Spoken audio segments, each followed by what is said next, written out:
گویا کسی لہو نے آج ایک تاریخ رقم کی ہے،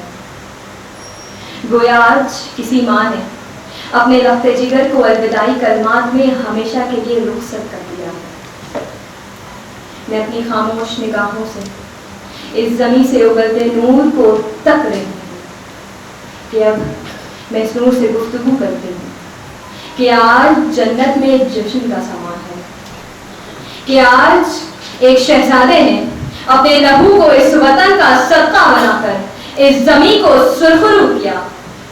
اور اپنے آخری وقت میں وہ شہزادہ اپنی ماں سے مخاطب ہے کہ کیا ڈر، کیا خوف، کیا وہم اسے جس پشت پر لاکھ دعائیں ہوں، ارے ہو جن کے لہو میں بہتی وفا، پھر لاکھ سامنے دعائیں ہوں۔ وہ یہ بھول رہا ہوتا ہے کہ وہ کس قوم کو للکار رہا ہے، وہ یہ بھول رہا ہوتا ہے کہ اس کا پالا کس قوم سے پڑنے والا ہے، اور پھر فضا میں ایک آواز بلند ہوتی ہے کہ اے لا الہ الا اللہ کے ماننے والوں، دشمن نے تم پہ حملہ کر دیا ہے، اے میری قوم کے لوگوں اٹھو اور دشمن پہ ٹوٹ پڑو۔ اور پھر اقوام عالم یہ منظر دیکھتی ہے کہ میری قوم کا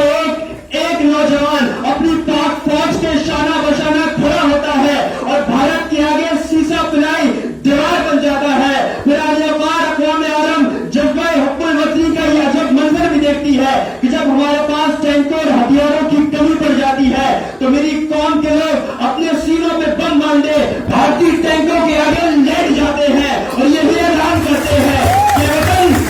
وطن مجھ سے لینے تو جو لینا چاہے، یہ سر ہے یہ دھر ہے تو جو لینا چاہے، اے وطن مجھ سے لینے تو جو لینا چاہے، یہ سر ہے یہ دھر ہے تو جو لینا چاہے، یہ دیشا یہ بازو تو جو لینا چاہے، فقط اس کے بدلے میں خود کو بچا لے۔ وطن اپنے باہر فصیلے بنا لے، فصیلوں کی بنیاد مجھ پہ اٹھا لے، میں تجھ کو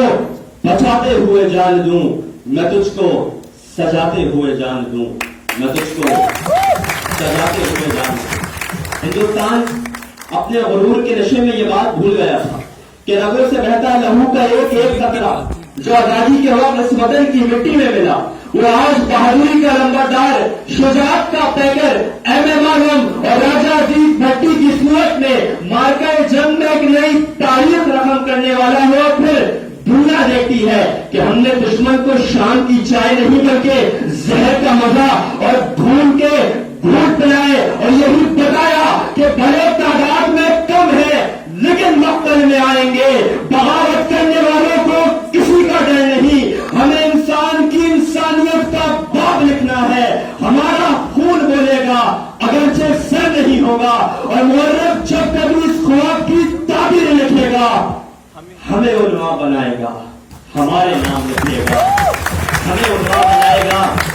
ہمارے نام لکھے گا۔ دن بدلتا ہے اور تاریخ بدلتی ہے، بھارت کی سازش پھر ناکام ہوتی ہے۔ بھارت خاک میں ملنے کے باوجود ابھی اپنی اوقات بھولا نہ تھا اور اب کی دفعہ سمندروں کا رخ کرتا ہے، لیکن وہ کیا جانے ہمیں طوفان کا رخ موڑ ڈالیں گے۔ ہم ساحلوں کے رکھوالے ہیں، ارے تم زمین کی بات کرتے ہو، ہم بحر ظلمات میں گھوڑے دوڑانے والے ہیں کہ تمہاری اس بزدلی کا جواب دینے کے لیے تو ہمارا ایک سپاہی ہی کافی ہے۔ اور علی اوقار تاریخ عالم اس بات کی گواہ ہے کہ جب ان بھارتی درندوں نے ان شاہینوں کو للکارا ہے تو چاہے میدان 48 کا ہو، چاہے میدان 65 کا ہو، چاہے میدان 71 کا ہو، چاہے میدان کارگل کا ہو، چاہے میدان 5th جنریشن وار کا ہو، یا چاہے میدان 27 فروری کا ہو، ہم نے ہر دور کے اندر ان کو ان کی کمین گاہوں کے اندر گھس کے واصلے